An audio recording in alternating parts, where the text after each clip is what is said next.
Et si on remontait le temps?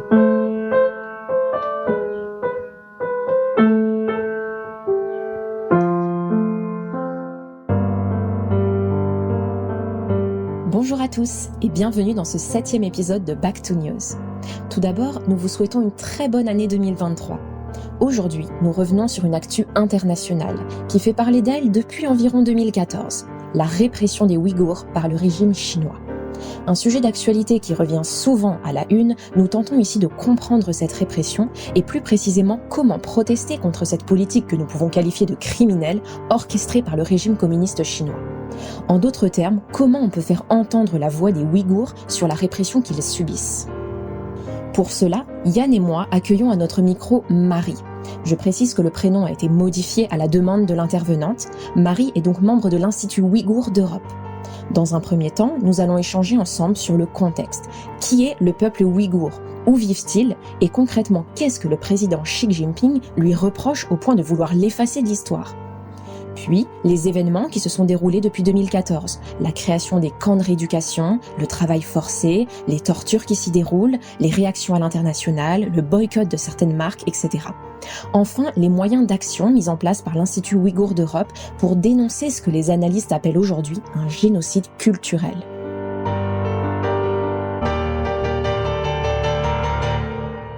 Bonjour Marie.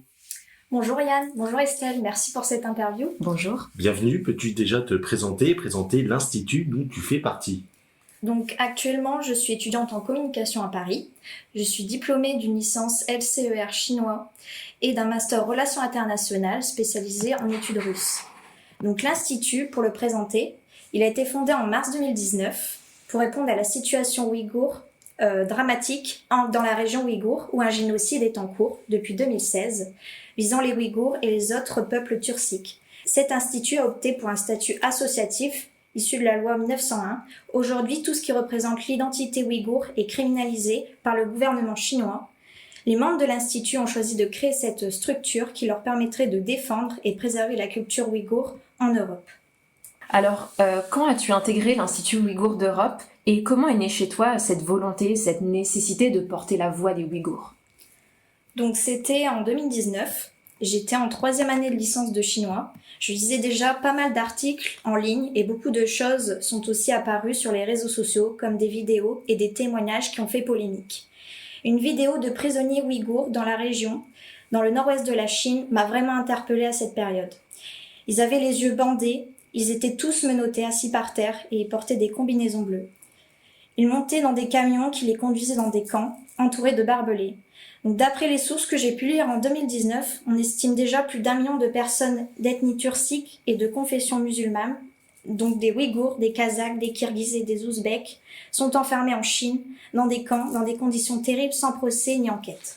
Donc suite à cela, j'ai voulu en parler à mes professeurs de chinois, ainsi qu'aux étudiants chinois qui étaient dans ma classe à cette époque, et un des étudiants chinois m'a confirmé que cela était vrai. Donc suite à cela, j'ai décidé de poursuivre dans mes études, mes recherches et de faire mon mémoire en Master 1 sur les Ouïghours en Asie centrale. J'ai eu la chance de rencontrer Madame Dilnour Reyhan, la présidente de l'Institut, avec qui j'ai pu échanger à ce sujet. Et en 2022, j'ai intégré le service de communication de l'Institut Ouïghour d'Europe en février dernier pour réaliser mon stage de fin d'études en Master 2. Donc j'étais stagiaire pendant 2 mois et actuellement je continue en tant que bénévole. Donc ce stage m'a vraiment permis de rencontrer de belles personnes de différentes nationalités. Il m'a aidé à me conforter aussi dans mon projet professionnel, de m'orienter dans la communication et surtout de soutenir le peuple ouïghour, ce qui me tient vraiment à cœur.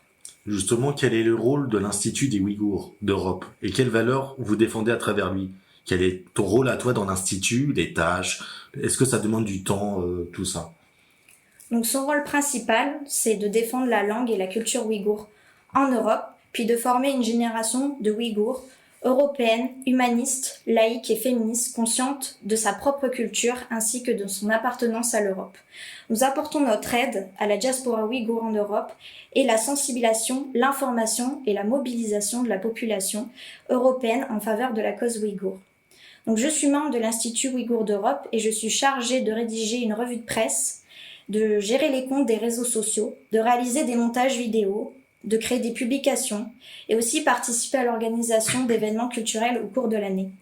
Cela peut me prendre environ 7 heures par semaine en fonction des disponibilités de chacun et des besoins du service de communication de l'Institut. On voit que ça demande du travail, en effet. Et à ce jour, peux-tu nous dire quelles sont les actions les plus emblématiques que vous avez effectuées avec l'Institut ?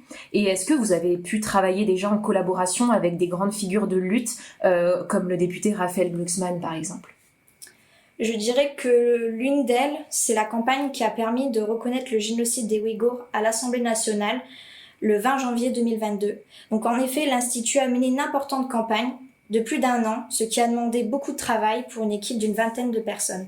Effectivement, nous travaillons avec le député européen Raphaël Glucksmann, qui est très actif sur la question ouïghour et au Parlement européen et par ses réseaux sociaux. Donc nous travaillons aussi avec de nombreuses personnes comme Yannick Jadot, député européen pour Europe Écologie Les Verts, Youth for Climate en Île-de-France, qui est un mouvement jeune pour l'écologie et la lutte contre les oppressions, les groupes locaux de soutien aux Ouïghours répartis dans plusieurs villes françaises. Donc nous avons plusieurs groupes locaux répartis en France qui soutiennent les Ouïghours, des associations tibétaines, hongkongaises, mongoles et vietnamiennes qui nous soutiennent, et Camille Etienne, grande activiste pour la justice sociale et climatique. Nous avons aussi le soutien d'Olivier Faure, député français et chef du Parti socialiste, Jean-Luc Romero Michel, adjoint à la mairie de Paris, plusieurs députés, sénateurs, maire adjoint du 20e arrondissement et encore plein d'autres qui nous soutiennent. Nous avons pu voir sur la page Instagram de l'Institut que vous êtes à plus de 16 000 followers. Donc déjà bravo, ça prouve que quelque part les gens s'intéressent à cette cause. Ouais. À cette cause. Et plus ou moins, que vous mettiez aussi en place des activités culturelles. Mais alors quel type d'activité par exemple ? Donc nous proposons des cours de langue, ouïghour bien évidemment, et français aux enfants et aux adultes, car il y a des enfants qui sont nés en France et qui n'ont jamais appris la langue ouïghour. Et il y a aussi des Ouïghours qui sont arrivés en France, donc qui parlaient très bien le ouïghour, mais pas le français. Donc du coup, on a mis en place des cours de ouïghour et de français. Nous mettons aussi en place des conférences internationales sur les études ouïghours en France et en Europe chaque année sur un thème différent. Donc cette année, la conférence a lieu en Suisse sur le colonialisme et l'histoire ouïghour et une autre aura lieu en République tchèque en 2023. Donc nous éditons aussi une revue bilingue franco-ouïghour, donc Regard sur les Ouïghours, depuis 2013 déjà. C'est la seule revue sur les études ouïghours disponible en Occident. Nous organisons aussi chaque année à Paris, en mars, Nowruz, qui est le nouvel an pour les Ouïghours. Donc cette fête est célébrée principalement en Asie centrale et dans le monde iranien. Il est important pour les Ouïghours de la célébrer aujourd'hui en Europe, car ils ne peuvent pas le faire dans la région ouïghour à cause de la politique répressive du gouvernement chinois. Et cette année, nous allons mettre en place une nouvelle activité, les ateliers de cuisine ouïghour. Et si on parle si on revient un petit peu sur la littérature, on peut revenir sur un fait d'actualité. Donc le 5 octobre 2022 est sortie la bande dessinée Les Ouïghours, un peuple qui refuse de mourir. Vous l'avez dit, il y a très peu de revues et autres qui sont sorties sur ce sujet. Donc cette BD d'Éric Dabré, donc c'est un journaliste reporter français qui a passé 25 années à enquêter dans la province du Xinjiang, au nord-ouest de la Chine. Tu l'as très bien dit, félicitations. Merci beaucoup. Est-ce que tu peux nous en dire un petit peu plus sur cette bande dessinée ? Donc j'ai beaucoup aimé cette bande dessinée. Donc en effet, la BD retrace le combat journalistique d'Éric Dabré, qui commençait sa carrière de journaliste il y a 25 ans et jusqu'à aujourd'hui. À l'époque, le monde entier ne se sentait pas concerné par les Ouïghours en Chine. Il a pu mener des recherches, se rendre dans la région, obtenir des témoignages de Ouïghours dans la région ouïghour et à l'étranger. Il a vu naître la contestation ouïghour contre la Chine, la montée en puissance de la répression, les violences, les viols, les avortements forcés, la construction des camps. Et bien évidemment, il y a eu aussi, malheureusement, des morts, jusqu'au génocide actuel dans la région. En tant que journaliste, il y est retourné vraiment plusieurs fois au fur et à mesure du temps. La région seulement devenait difficile d'accès pour les étrangers, en particulier pour les journalistes.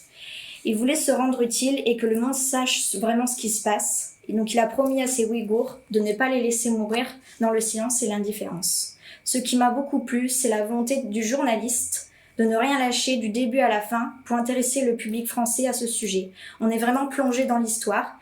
Le fait que ce soit une BD avec des images et des reportages d'articles de presse, montrent vraiment la réalité sous une forme fictive. Cela permet aussi d'intéresser un public plus jeune sur la question ouïghour. Donc j'invite vraiment les jeunes Français qui s'intéressent à la cause ouïghour à la lire. Alors, pour tenter de comprendre cette répression, le pouvoir chinois est tout de même accusé d'atteinte grave aux libertés individuelles des Ouïghours. Revenons déjà aux bases. Qu'est-ce que le peuple ouïghour?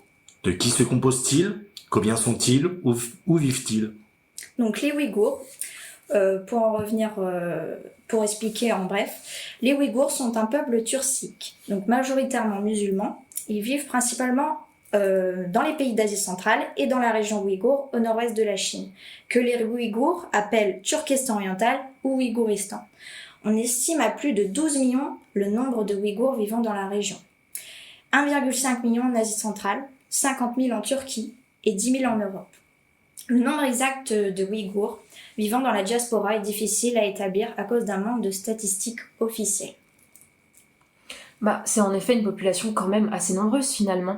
Mais alors on peut se demander concrètement qu'est-ce que le président chinois reproche à ce peuple au point de vouloir l'effacer de l'histoire? Donc fondamentalement, les Ouïghours sont dans le viseur de la répression du régime chinois depuis des décennies, tout simplement parce qu'ils ne sont pas chinois. En 1949, suite à la victoire de l'armée communiste contre les forces du Kuomintang, la région ouïghour est occupée et annexée par la République populaire de Chine. Malgré des promesses de créer un État multiethnique, le régime cherche à assimiler les Ouïghours et autres peuples turciques à l'ethnie Han, l'ethnie majoritaire de la Chine. Ces derniers résistent cependant aux tentatives successives d'affaiblir et d'éradiquer leur identité turcique et musulmane, affirmant et maintenant une identité ouïghour distincte. C'est le début d'une relation coloniale entre les Ouïghours et le régime de la République populaire de Chine, dans lequel les Ouïghours sont exploités et oppressés. Après de nombreuses tactiques et de campagnes d'assimilation et de sinisation différentes, avec la déclaration de la guerre mondiale contre la terreur par les États-Unis au début des années 2000, les autorités chinoises ont vu une opportunité d'obtenir l'appui de la communauté internationale dans ces mesures contre les Ouïghours. Donc le régime du Parti communiste chinois a donc décidé d'accuser les Ouïghours d'extrémisme islamique et de terrorisme, et a progressivement renforcé ces mesures antiterroristes, dont font partie la déclaration de la guerre populaire contre la terreur en 2014. Donc toute personne s'opposant au régime, protestant la discrimination dont sont victimes les Ouïghours, autant dans leur région que dans le reste de la Chine, ou même souhaitant tout simplement pratiquer et transmettre sa langue, sa culture, sa religion, peut être considéré comme un terroriste et enfermé et parfois même exécuté. Il faut beaucoup de raisons pour pouvoir être enfermé dans un camp de rééducation, comme il l'appelle. En réalité, les politiques du gouvernement chinois envers la région ouïghour n'ont pas pour unique but de défendre et d'uniformiser le territoire national, mais de promouvoir des intérêts économiques de la Chine. Projet de nouvelle route de la soie, par exemple, qui est le projet du président chinois Xi Jinping. Ce territoire est en fait rude et éloigné et représente une importante réserve d'hydrocarbures, estimée environ à 40 milliards de tonnes de pétrole. Elle est devenue un nouvel enjeu et la seule possibilité de Pékin de ne pas dépendre énergétiquement des autres pays. Alors, la constitution chinoise définit la Chine comme un pays multi-ethnique, composé des Ouïghours et des Han. Aujourd'hui, Xi Jinping voudrait-il donc que les Han dominent le pays?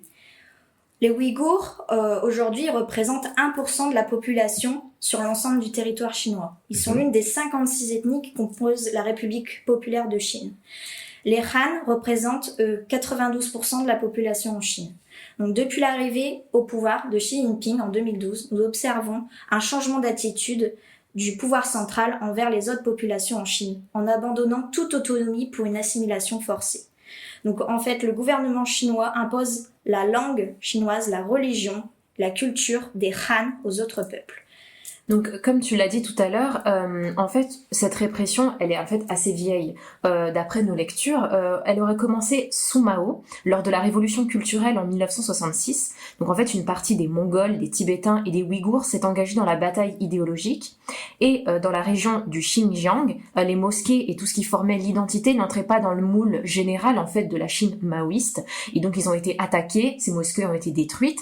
On peut donc dire finalement que ces conflits se sont multipliés depuis. Ils ont pu être espacés par des phases de paix.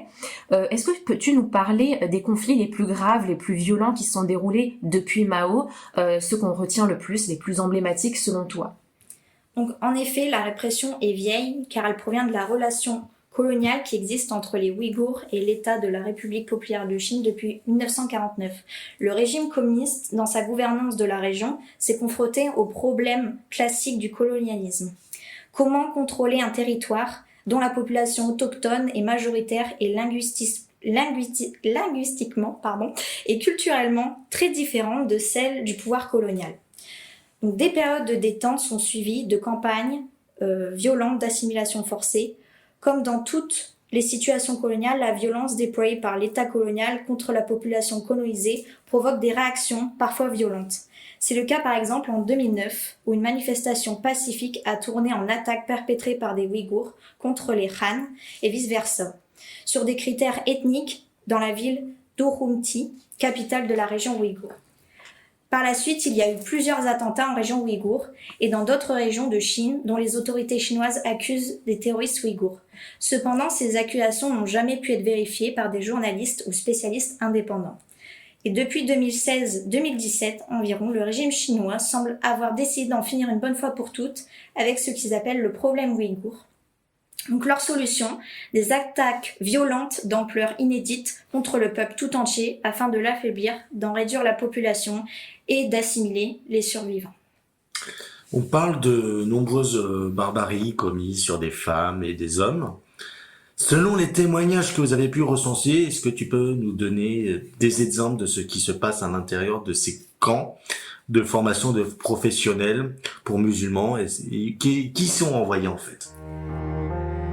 Nous savons ce qui peut se passer grâce à des témoignages des rescapés des camps comme Gulbar Jalilova et Guba Watiwaji. Ce sont principalement des Ouïghours et des populations turciques, kazakhs, ouzbeks, kirghizes qui y sont envoyés. Donc nous avons eu le témoignage de Gulbar Jalilova, de nationalité kazakh. Elle raconte dans une interview de Mediapart son histoire en présence de la présidente de l'Institut d'Inouréan. Elle faisait du commerce en fait de vêtements entre le Kazakhstan et la région ouïghour. Elle est arrêtée à son hôtel. On lui attribue une carte en fait de force d'identité chinoise, ce qui permet aux autorités de l'arrêter en fait et de l'interner. Elle témoigne des atrocités et des humiliations commises, donc torture, viol, stérilisation, avortement, battue, violée.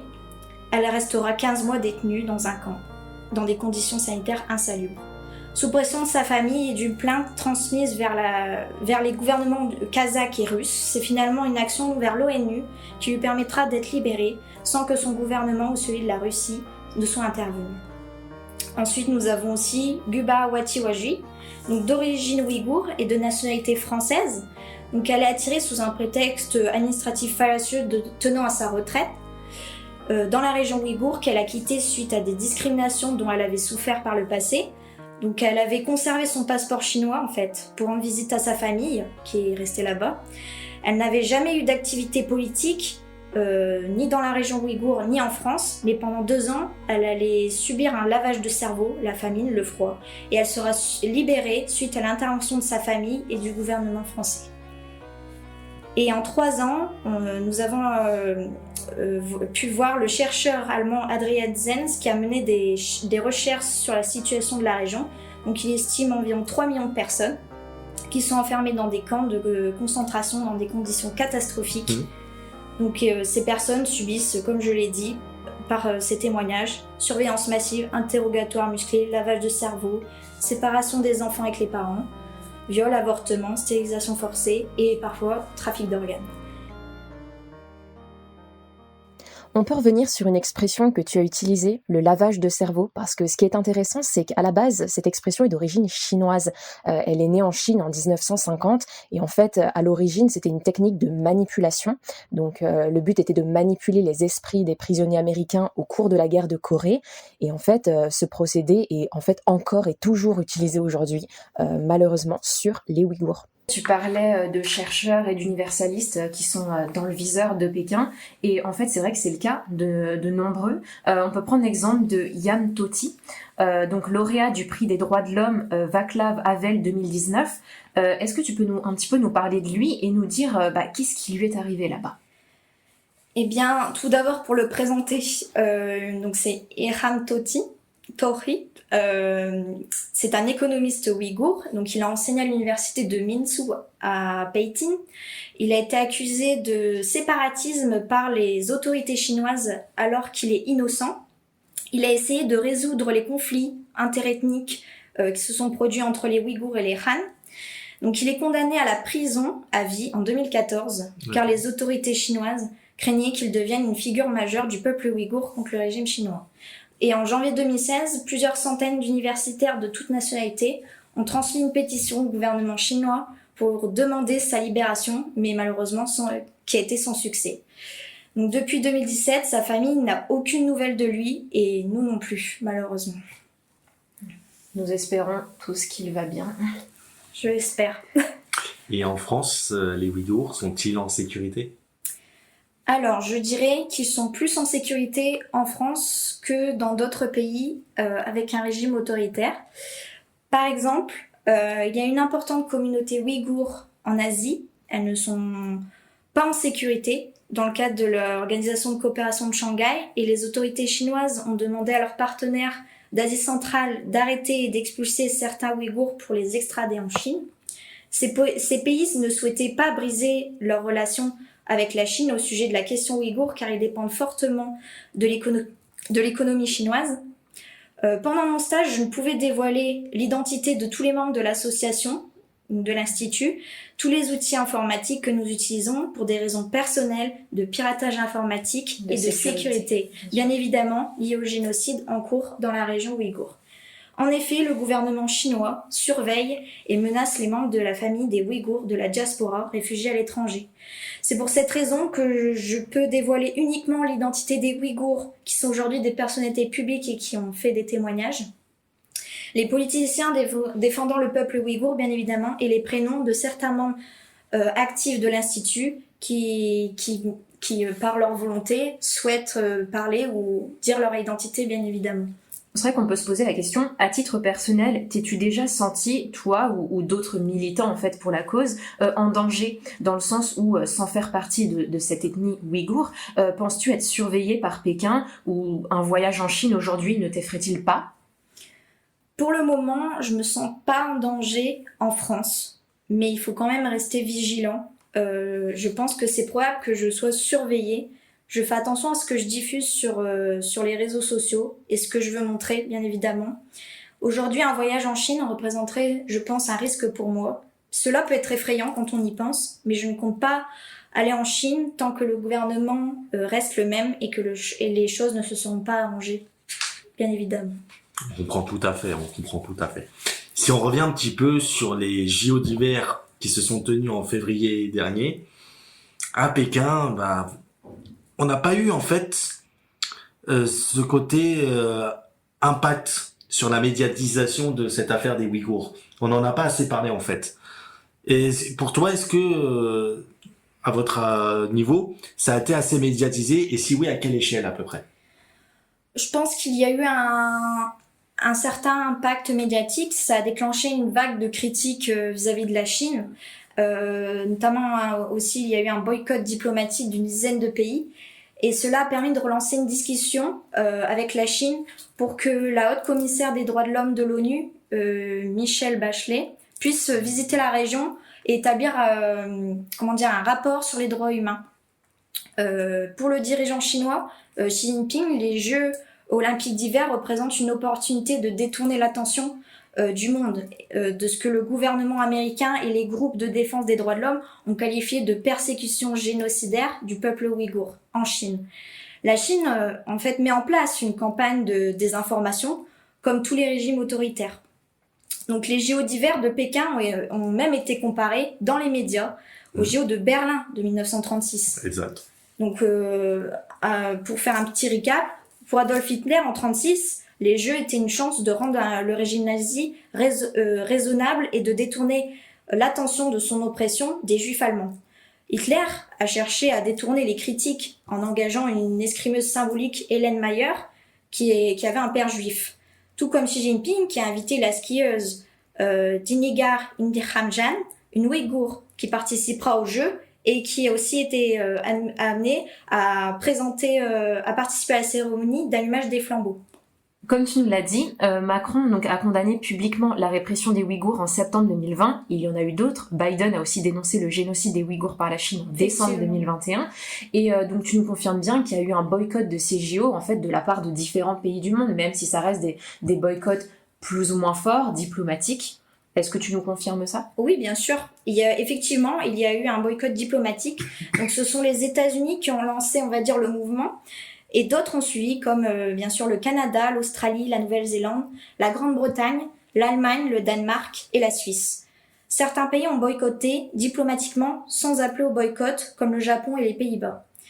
Mais malgré l'annonce d'un boycott diplomatique des Jeux Olympiques d'hiver de la part de plusieurs pays en raison de violations des droits humains, la ministre des Sports en France a tenu à se rendre en Chine pour soutenir les athlètes français. Cependant, après avoir été testée positive au Covid-19, elle a été contrainte d'annuler sa visite. Donc, quelque part, il n'y a pas eu de représentant français, mais il ne voulait pas forcément boycotter diplomatiquement. Est-ce que les Chinois auraient peut-être pas fait... Je pense que... j'ai pas envie d'accuser, loin de là, mais c'est assez suspect. D'ailleurs, avant même ces JO, en décembre 2020, en soutien au peuple ouïghour, Antoine Griezmann, célèbre footballeur star de l'équipe de France, a rompu son partenariat avec Huawei, soupçonné d'avoir conçu un logiciel de reconnaissance faciale des Ouïghours.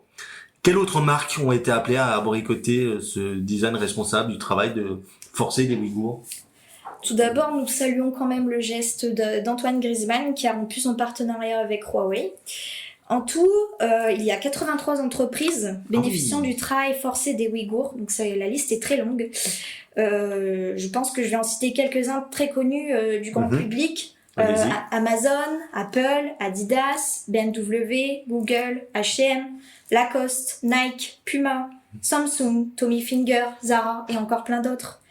Pour mettre fin à cela, Raphaël Glucksmann et Yannick Jadot, qui sont députés européens, et ainsi que d'autres députés se battent depuis des années au Parlement européen pour mettre en place une loi sur le devoir de vigilance des entreprises à s'approvisionner à l'étranger et que des douaniers en Europe bannissent du marché européen les produits issus du travail forcé en Chine et aussi d'ailleurs. Et c'est vrai que c'est intéressant parce que les marques que tu nous as citées, c'est quand même une grande partie de marques qu'on consomme tous. Donc, il y a bien une dans la liste qu'on a tous consommée. Ah oui. Récemment aussi, la marque Shine, si je le prononce bien, Shine ou Shine. Shine. C'est quand même incroyable parce que ça permet aussi de faire prendre conscience aux gens qu'ils consomment peut-être des produits issus du travail forcé d'une population. Donc, oui, je pense que c'est important de mettre en avant ici. Et donc du coup, en tant que consommateur, y a-t-il un réel impact à boycotter ces marques si demain on décide de ne plus acheter chez elles, ou ça va rester en fait ce boycott simplement symbolique ? Je pense que c'est les deux, pour répondre à votre question. Cela aura un réel impact si l'Europe et des pays anglo-saxons boycottent ces marques. Donc il faudra un réel travail dans ces pays, comme je l'ai dit à la question d'avant, soit fait sur l'origine de l'approvisionnement des produits et bannir les produits importés issus du travail forcé. Je pense que plus on sera nombreux, plus notre voix se fera entendre et plus on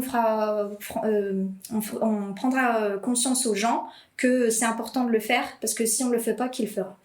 Donc la Chine perdrait énormément d'argent et cela la poussera à changer ses mesures sur les conditions de travail des ouvriers et peut-être l'amener à négocier sur d'autres questions.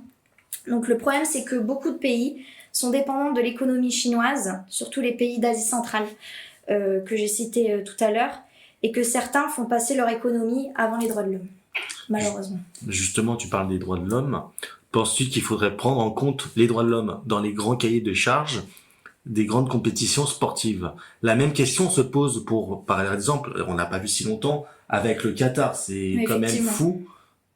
Quand on s'arrête, on y réfléchit, on attribue des compétitions dans des pays où des fois les droits des hommes c'est vraiment pas respecté. Quel est votre avis là-dessus? Donc il faudrait prendre en compte dans les compétitions sportives effectivement internationales, mais aussi repenser les critères d'attribution, comme vous l'avez dit. Suite par exemple, à la guerre en Ukraine, toutes les délégations russes sont exclues des compétitions sportives internationales. Donc je pense qu'il faut aussi faire les mêmes mesures pour tout le monde si les droits de l'homme sont pas respectés. Il ne s'agit pas ici de porter atteinte à la souveraineté de chaque pays en y changeant la loi, parce qu'on ne pourra pas forcément changer toute la loi de tous les pays, mais encore moins de réserver l'organisation de ces compétitions aux pays les plus développés, seuls à cocher bien évidemment toutes les cases des critères, mais d'imposer des engagements aux pays candidats. Sinon, ceux-ci se verraient refuser l'organisation des compétitions. Par exemple, pour le Qatar, une charte sociale aurait pu être mise en place sur les droits des travailleurs, en prenant exemple sur les pays offrant une grande sécurité, par exemple. Tu parlais, petit aparté comme ça, tu parlais des peuples russes qui ont été exclus de la compétition. Les sportifs. Les sportifs Et russes. Oui. Si malheureusement on s'arrête sur chaque pays qui sont en guerre, Oui. j'ai peur que par exemple, on sait souvent qu'en Israël et la Palestine, c'est souvent très tendu. On fait quoi? On exclut Israël, on exclut la Palestine. C'est ça le problème. C'était juste une petite aparté, mais c'est un vrai sujet de réflexion. Du coup, ce qui nous amène à nous poser la question, selon toi, est-ce qu'aujourd'hui on peut parler d'un génocide de nouveau genre, dans le sens où tu as fait la référence tout à l'heure à Hitler, on a fait la référence au génocide des Juifs, est-ce qu'il n'y aurait pas un génocide de nouveau genre qui se déroulerait actuellement sous nos yeux, dans le sens où il prendrait une nouvelle forme? Oui, effectivement. Donc, juste pour rappeler le terme génocide, donc défini en droit international depuis 1948. Donc cette convention, elle établit une intention de détruire en tout ou en partie un groupe national, ethnique, racial ou religieux. Elle définit 5 éléments matériels constitutifs de ce crime: meurtre de membres du groupe, atteinte grave à l'intégrité physique ou mentale de membres du groupe, soumission intentionnelle du groupe à des conditions d'existence devant entraîner sa destruction physique, totale ou partielle, mesures visant à entraver les naissances au sein du groupe, et enfin le transfert forcé d'enfants du groupe à un autre groupe. Donc dans le contexte ouïghour, il est rapporté des stérilisations et avortements forcés des femmes, ce qui constitue l'un des éléments de définition du génocide. Par ailleurs, les parents et les enfants sont séparés, ce qui constitue un second élément. Ce n'est pas parce qu'un génocide est plus lent que les autres que ce n'en est pas un. Aujourd'hui, on assiste à le plus grand internement de masse du XXIe siècle et un génocide sous une nouvelle forme occultée. Ce qui est terrible, c'est que quand on vous écoute, on ferme les yeux et on se dit que l'histoire recommence. L'histoire recommence, malheureusement, c'était la même chose. Oui. Avec les Allemands. C'est comme si on n'avait pas retenu les erreurs. Non, mais voilà, c'est ça. En fait, tout ce qu'ils font, ça a été reproduit par les nazis. Exactement. Avec les Juifs. Je dis pas les Allemands parce que tous les Allemands n'étaient pas nazis. On remet bien dans le contexte. Tout à fait. Mais c'est terrible parce que séparation des enfants, trafic d'organes. Je suis désolé, ce qu'on va dire, ça va être horrible, mais il faut vraiment qu'on le dise à l'antenne. C'est des choses comme ça qu'on a tous vues dans des mémorials en disant plus jamais on veut revoir ça. Et là, actuellement, ça se passe sous nos yeux. C'est ça se passe sous éternel recommencement. On peut en effet comparer cette période à Auschwitz. Je pense qu'il faut tout de même faire la distinction entre ces camps de formation professionnelle. Donc ça, c'est vraiment l'expression utilisée par le gouvernement chinois.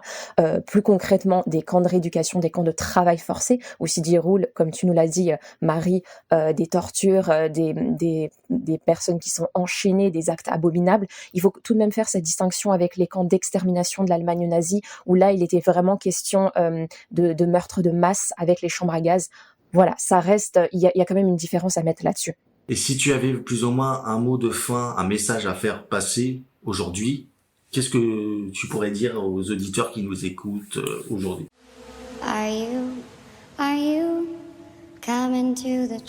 Donc notre institut, l'Institut Ouïghour d'Europe, l'association que je représente, repose essentiellement sur le bénévolat. C'est par la multiplication des membres et de nos actions que nous pourrons faire entendre la cause ouïghour. Plus nous serons nombreux, plus nous aurons la possibilité de nous faire entendre, plus notre voix aura un impact. La cause ouïghour prend de plus en plus de l'ampleur au niveau international et la position de la Chine ne sera plus très longtemps tenable. De plus, je tiens à souligner que la défense de la cause ouïghour est encore un très long combat. Si nous souhaitons apporter notre aide à votre institut, qu'est-ce que nous pouvons faire ? Pour nous aider, par exemple, vous pouvez devenir membre de l'Institut Ouïghour d'Europe. Donc en adhérant à l'Institut, vous pourrez participer à de nombreuses activités culturelles que nous organisons. Vous pouvez également faire un don sur la plateforme GoFundMe qui permettra de participer aux charges de fonctionnement de l'Institut. Pour toute information, vous pouvez retrouver les 2 liens dans notre bio sur Instagram. Merci beaucoup Marie de nous avoir accordé cette interview. Merci à vous, merci Yann, merci Estelle. Non, mais c'était un sujet qui était très important d'être évoqué.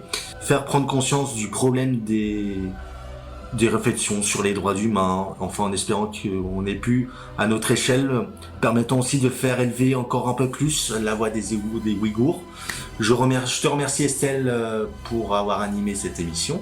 Merci. N'oubliez pas que ce podcast va être tout de suite diffusé sur notre page habituelle. Sur nos réseaux sociaux, Facebook, Instagram, LinkedIn. On vous invite alors vivement aussi à faire un tour, aller checker la page Instagram de l'Institut Ouïghour d'Europe. Très bonne journée à vous. Merci à vous. Et en espérant que c'est pu un petit peu faire prendre conscience du problème à tous. J'espère. Merci beaucoup et Merci. très belle année 2023 à tous. Voilà.